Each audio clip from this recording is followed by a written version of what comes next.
बुराड़ी कांड, जिसे Burari house mystery के नाम से भी जाना जाता है, 1 जुलाई 2018 को दिल्ली के बुराड़ी इलाके में घटा था। इस केस ने पूरे देश को चौंका दिया था। इस मामले में एक ही परिवार के 11 लोग जो थे वो मृत पाए गए थे। उनके शव उनके घर में ही अजीब परिस्थितियों में लटकते हुए मिले थे। यह घटना पुलिस, मीडिया और जनता के बीच कई सवाल खड़े करती है।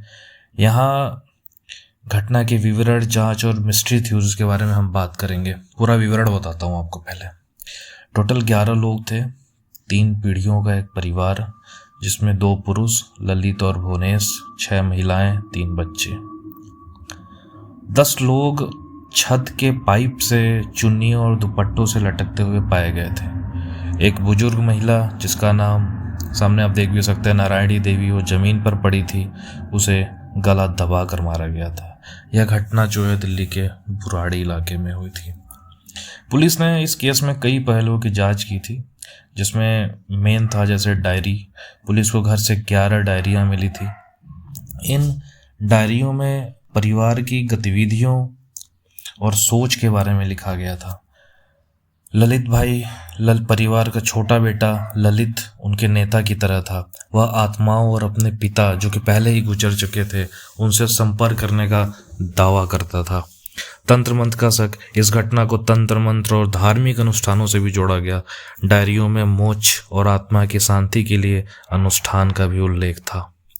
क्या थ्योरीज और मिस्ट्री समझ में आई मास सुसाइड का? पुलिस की जांच में यह थ्योरी सबसे ज़्यादा मजबूत पाएगी, क्योंकि डायरियों में लिखा था कि अनुष्ठान उन्हें मोक्ष की ओर ले जाएगा। परिवार को विश्वास था कि मरने के बाद वे फिर से जीवित हो जाएंगे। और अगर हत्या की बात करें तो शुरुआती जांच में ऐसा हुआ कि किसी बाहरी व्यक्ति ने परिवार की हत्या की है। हालांकि घर में किसी भी प्रकार का जबरदस्ती का कोई सबूत मिला नहीं था उस टाइम।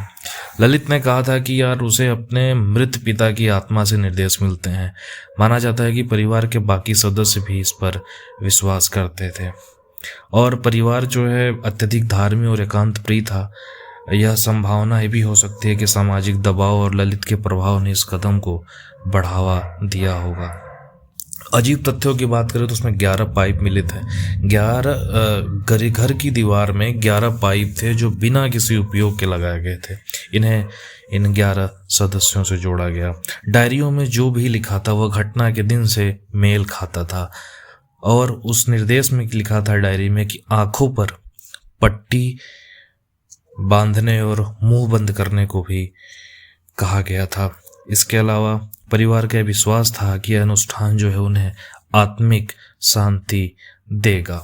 पुलिस ने इस पूरे हत्याकांड को सामूहिक आत्महत्या माना, जिसमें तंत्र मंत्र और ललित के मानसिक प्रभाव का भी योगदान था। लेकिन इस घटना को लेकर जनता और विशेषज्ञों के बीच भी रहस्य बना हुआ था। और इसमें ना बहुत सारे चौंकाने और तथ्य, घटनाएं और भी सामने आती हैं जो इस मामले को और भी रहस्यमय बनाती है। जैसे डायरियों की संख्या, पुलिस को घर से 11 डायरियां मिली, जिनमें 2007 से 2018 तक की घटनाओं और विचारों का विवरण था। डायरियों में ललित ने लिखा था कि वह अपने मृत पिता की आत्मा से निर्देश प्राप्त करता है और परिवार के अन्य सदस्य भी इन निर्देशों का पालन करते थे। डायरियों में विशेष अनुष्ठानों और प्रक्रियाओं का उल्लेख था जिन्हें परिवार नियमित रूप से करता था, जैसे आंखों पर पट्टी बांधना, हाथ पैर बांधना और विशेष मुद्राओं में बैठना। पुलिस ने घर के आसपास लगे सीसीटीवी कैमरों की फुटेज की जांच की, जिसमें परिवार के सदस्यों को घटना की रात रस्सियां और स्टूल लाते हुए देखा गया। फुटेज में किसी भी बाहरी व्यक्ति के घर में प्रवेश करने के सबूत नहीं मिले, जिससे यह संकेत मिलता है कि यह घटना परिवार के भीतर ही घटित हुई है। घर के दीवार से बाहर निकले 11 प्लास्टिक पाइप पाए गए, जिनमें से ऊपर की ओर और कुछ नीचे की ओर मुड़े हुए थे। इन पाइपों की संख्या और स्थिति को परिवार के 11 सदस्यों और उनकी मौत की परिस्थितियों से जोड़ा गया, जिससे यह अटकलें लगाई गई कि इनका संबंध किसी आध्यात्मिक या तांत्रिक अनुष्ठान से हो सकता है। विशेषज्ञों का मानना है कि परिवार साझा मनोविकार या फॉली ड्यू का शिकार हो सकता है, जहां एक व्यक्ति का मानसिक विकार अन्य सदस्यों में भी फैल जाता है। परिवार अत्यधिक धार्मिक था और अंधविश्वासों में भी विश्वास करता था, जिससे उनकी मानसिक स्थिति पर प्रभाव पड़ा होगा। इसके अलावा पड़ोसियों ने क्या कहा? पड़ोसियों ने परिवार को मिलनसार और खुशमिजाज बताया, जिसमें यह घटना और भी चौंकाने वाली बन गई थी। इस घटना ने मीडिया में व्यापक चर्चा पाई, जिससे समाज में अंधविश्वास, मानसिक स्वास्थ्य और पारिवारिक दबावों पर बहस छिड़ी। यह एक बहुत स्तरीय और जटिल घटना थी बुराड़ी कांड, जिसमें मानसिक स्वास्थ्य, अंधविश्वास, पारिवारिक संबंध और सामाजिक दबाव जैसे कई पहलू इंटरवेंड हैं। हालांकि पुलिस ने इसे सामूहिक आत्महत्या ही करार दिया, लेकिन इसके पीछे मनोवैज्ञानिक और सामाजिक कारण आज भी चर्चा का विषय बने हुए हैं। और इसमें डायरियों में इन ललित ने लिखा था कि वह अपने मृत पिता की आत्मा से निर्देश प्राप्त करता है और परिवार के अन्य सदस्य भी इन निर्देशों का पालन करते हैं। जैसा कि मैंने आपको बताया कि डायरियों में विशेष अनुष्ठानों और प्रक्रियाओं का उल्लेख था, जिसमें परिवार नियमित रूप से करता था, जैसे आंखों पर पट्टी बांधना, हाथ पैर बांधना और विशेष मुद्राओं में बैठना। अब बात करते हैं कि घटना के दिन क्या हुआ था। 1 जुलाई 2018 की सुबह जब पड़ोसियों ने देखा कि परिवार का किराना का स्टोर नहीं खुला, जब पड़ोसी घर के अंदर गए तो उन्होंने परिवार के 11 सदस्यों को एक साथ मृत अवस्था में पाया। 10 सदस्य छत से लटके हुए थे, उनकी आंखों पर पट्टी बंधी थी, उनके मुंह कपड़ों से ढके हुए थे। बुजुर्ग जो थी सबसे घर की, नारायणी देवी, उनका शव जमीन पर पड़ा था। घर में किसी भी फोर्स एंट्री या जबरदस्ती का कोई निशान था नहीं।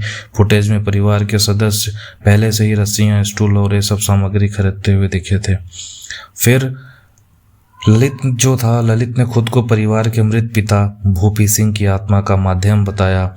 उसमें उसके लिखित निर्देश भी थे डायरियों में, जिसमें लिखा था कि सबको आंखों पर पट्टी बांधनी है, मोक्ष प्राप्ति के लिए यह जरूरी है, यह एक प्रक्रिया है, डरना नहीं है, पिता तुम्हें बचा लेंगे।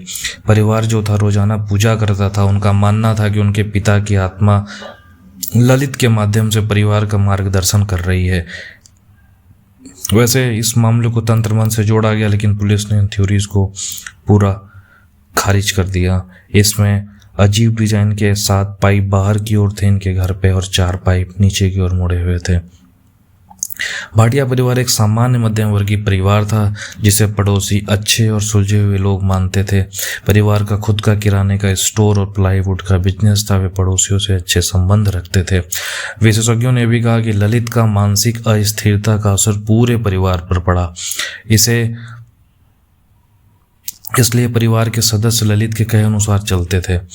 उनकी मानसिक स्थिति ने परिवार को एक विशेष दिशा से प्रेरित किया। पोस्टमार्टम की रिपोर्ट में मौत की वजह फांसी लगने से दम घुटना बताया गया। डायरियों में लिखा था कि यह प्रक्रिया उन्हें मोक्ष और पिता की आत्मा से मिलन दिलाएगी। यह केस वैसे तो भारत में पूरे चर्चा का केंद्र बन गया था, जैसे कि इस घटना पर आधारित कई डॉक्यूमेंट्रीज, वेब सीरीज और किताबें भी बनी हैं, जैसे house of secrets, the Burari deaths. सवाल बहुत सारे उठे कि क्या परिवार ने अंधविश्वास में यह कदम उठाया? क्या ललित मानसिक रोगी था? क्या कोई बाहरी शक्ति इस घटना के लिए जिम्मेदार है? बहुत सारी चीजें। डायरी में अनुष्ठान का जो भी समय उल्लेख था, वह घटना उसी समय पर घटी थी। घटना के कुछ घंटे पहले परिवार ने सामान्य तरीके से खाना खाया और पूजा भी की। किसी को परिवार के व्यवहार में, खासकर पड़ोसियों को, कभी भी बदलाव नजर नहीं आया। तो यही थी। आपका क्या कहना है, प्लीज़ बताइएगा।